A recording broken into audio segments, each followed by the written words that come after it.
नमस्कार दोस्तों, हमारे इस चैनल पर आप सभी का स्वागत है। अगर आप भी भगवान श्री कृष्ण के भक्त हैं, तो कमेंट में जय श्री कृष्ण जरूर लिखें। आशा करते हैं आपको वीडियो पसंद आएगी। तो चलिए शुरू करते हैं। दोस्तों, हमारे हिंदू धर्म में किसी भी स्त्री का एक से ज्यादा पति होना गलत माना जाता है, लेकिन फिर भी आज से कई साल पहले महाभारत युग में द्रौपदी ने 5 पुरुषों से विवाह किया था। ऐसे में सोचने वाली बात है कि आप फिर उस समय ऐसी क्या मजबूरी आ पड़ी थी कि द्रौपदी को 5 पुरुषों से विवाह करना पड़ा था। और सबसे जरूरी, द्रौपदी ने अपने 5 पतियों के साथ पत्नी धर्म कैसे निभाया। दोस्तों, द्रौपदी से जुड़े ऐसे कई सवाल हैं जो उसके चरित्र पर प्रश्न चिन्ह लगाते हैं। अगर आप भी द्रौपदी के जीवन से जुड़े रहस्य को जानना चाहते हैं, दो वीडियो में अंत तक जरूर बने रहिएगा। वीडियो काफी ज्यादा इंटरेस्टिंग होने वाली है, इसलिए चैनल को सब्सक्राइब जरूर कीजिए। अगर वीडियो पसंद आए तो एक लाइक जरूर कीजिएगा और कमेंट बॉक्स में जय श्री नारायण लिखकर परमात्मा को अपना आभार व्यक्त करें। दोस्तों, महाभारत के अनुसार द्रौपदी के जन्म से पहले द्रौपदी के पिता राजा द्रुपद और गुरु द्रोणाचार्य के बीच एक घनघोर युद्ध हुआ था। इस युद्ध में गुरु द्रोणाचार्य ने राजा द्रुपद को हराकर उनके आधे राज्य पर कब्जा जमा लिया था। युद्ध में हारे हुए राजा द्रुपद ने गुरु द्रोणाचार्य से बदला लेने के लिए पुत्र प्राप्ति की इच्छा से एक बड़े यज्ञ का आयोजन किया। उस वक्त यज्ञ की वेदी के मध्य भाग से एक पुत्र के साथ साथ एक अनंत सुंदरी कुमारी कन्या भी प्रकट हुई। उस कन्या के नेत्र कमल के समान बाल घुंघराले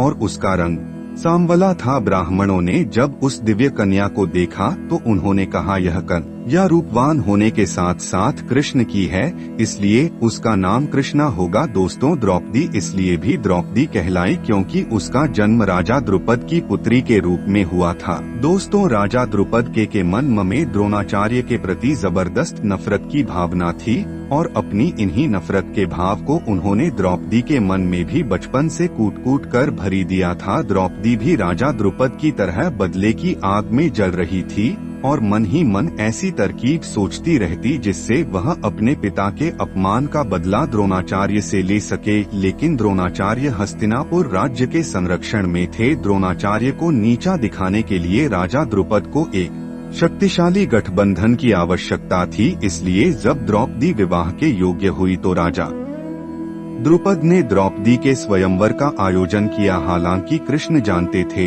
कि धर्म की स्थापना के लिए द्रौपदी का विवाह अर्जुन से होना जरूरी है, इसलिए द्रौपदी के स्वयंवर के पहले से ही वह राजा द्रुपद के महल में आकर रहने लगे ने कहा जाता है।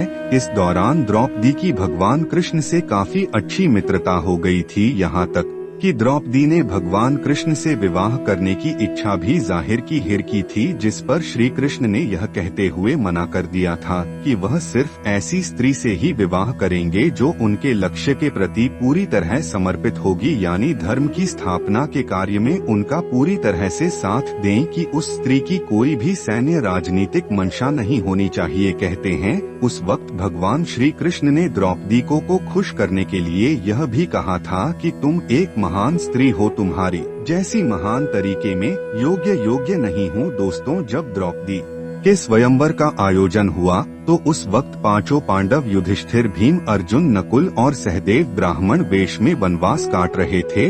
वह अपनी मां के साथ एक गरीब कुमार के घर में रह रहे थे और भिक्षाटन पर ही जीवित थे। जिस दिन द्रौपदी का स्वयंवर था उस दिन भी 5 पांडव ब्राह्मण के भेष में भिक्षा मांगने के लिए निकले हुए थे। तभी उन्हें कहीं द्रौपदी के स्वयंवर का पता चला। तब अर्जुन ने अपने भाइयों से स्वयंवर में भाग लेने की इच्छा जताई, जिसके बाद 5 पांडव ब्राह्मण के बीच में ही स्वयंवर में पहुंच गए। यहाँ स्वयंवर की शर्त के अनुसार जो भी धनुर्धर ऊपर घूमती हुई मछली की परछाई को नीचे पानी में देखकर उसकी आंख को भी देगा, उसी के गले में माला डालकर द्रौपदी उससे विवाह करेंगी।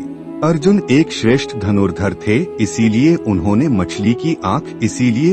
मछली की आँख उसकी आँख को भी देगा, उसी के गले में माला डालकर द्रौपदी उससे विवाह करेंगी। अर्जुन एक श्रेष्ठ धनुर्धर थे, इसीलिए उन्होंने मछली की आँख को भेजकर स्वयंवर की शर्त को जीत लिया और द्रौपदी को अपनी पत्नी बनाकर उसे अपने साथ अपने आश्रम ले आए। अब यहाँ आप में से बहुतों के मन में यह सवाल आ रहा होगा कि जब स्वयंवर में द्रौपदी को अर्जुन ने जीता था और द्रौपदी का विवाह अर्जुन से हुआ था, तो फिर वह पांडवों की पत्नी कैसे बनी? दोस्तों, दरअसल हुआ यूं कि जब अर्जुन सहित बाकी पांडव द्रौपदी को लेकर आश्रम लौटे तो उस वक्त कुंती खाना बना रही थी। अर्जुन ने दरवाजे पर ही खड़े कुंती से कहा, देखो हम क्या लाए हैं। तब कुंती ने बिना देखे ही यह कह दिया, जो भी लाए हो पांचों भाई आपस में बांट लो। दोस्तों, यहाँ कुंती की भी गलती नहीं थी, क्योंकि रोजाना पांडव को दिन भर भिक्षा करके जो कुछ भी मिलता उसे भी अपनी माँ कुंती के सामने लाकर रख देते थे, जिसे कुंती सभी में बराबर बांट देती थी। इसलिए हर रोज की तरह जब उस दिन भी अर्जुन द्रौपदी को लेकर आए और उन्होंने अपनी माँ से कहा कि देखो माँ, आज हम लोग आपके लिए क्या लाए हैं, तो उस दौरान कुंती घर के काम में व्यस्त थी, इसलिए उन्होंने बिना देखे ही यह कह दिया कि जो भी लाए हो उसे 5 भाई आपस में बराबर बांट लो। हालांकि अपनी माँ की यह बात सुनकर सभी पांडव भाई सत्ते में आ गए और जब कुंती ने भी एकदम शांति महसूस की तो उसने पीछे मुड़कर देखा जहां उसे अपनी भूल का हुआ। उन्होंने अपने पुत्र युधिष्ठिर से कहा, इसका कोई ऐसा उपाय निकालो जिससे द्रौपदी का कोई भी अनर्थ ना हो और मेरे मुंह से निकली बात झूठी ना हो। हालांकि जब इसका हल युधिष्ठिर भी ना निकाल पाए तब पांडव अपनी मां की बात का मान रखते हुए द्रौपदी से विवाह करने के लिए तैयार हो गए। लेकिन जब इस बात का पता राजा द्रुपद को चला तो भी काफी परेशान हो गए। राजा द्रुपद की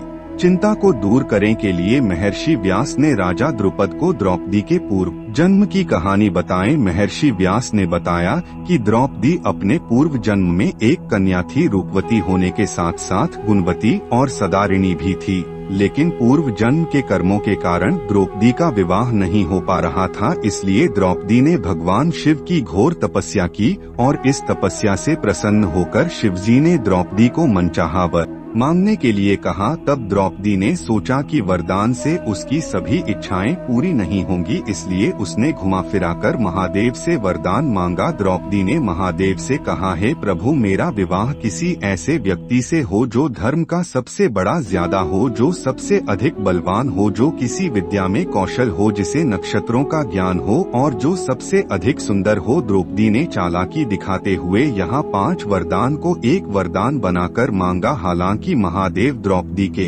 मन की बात को समझ गए थे, लेकिन उन्होंने द्रौपदी को पहले ही मनचाहा वरदान देने का वचन दिया था। इसलिए महादेव ने द्रौपदी से कहा कि तेरी चालाकी को मैं भली भांति समझ चुका हूँ, इसलिए अब तुझे अगले जन्म में एक नहीं 5 पति मिलेंगे। यह सुनकर द्रौपदी चिंतित हो जाती है और महादेव से प्रार्थना करती है कि हे प्रभु, मैं आपकी कृपा से केवल एक ही पति चाहती हूँ। इस पर शिवजी ने कहा, मेरा वरदान व्यर्थ नहीं जा सकता, इसीलिए तुझे 5 पति प्राप्त होंगे। भगवान शिव के वरदान स्वरूप द्रौपदी को इस जन्म में 5 पति प्राप्त हुए हैं। दोस्तों, इस कहानी को सुनने के बाद राजा द्रुपद अपनी बेटी द्रौपदी का विवाह 5 पांडवों के साथ करने को राजी हो जाते हैं। हालांकि द्रौपदी अभी भी 5 पांडवों से विवाह करने को तैयार नहीं थी, लेकिन फिर द्रौपदी इस शर्त के साथ तैयार हो गई कि 5 पांडव भाई आगे जाकर जिस किसी से भी विवाह कर सकते हैं, लेकिन रानी का स्थान केवल द्रौपदी को ही मिलेगा। कहा जाता है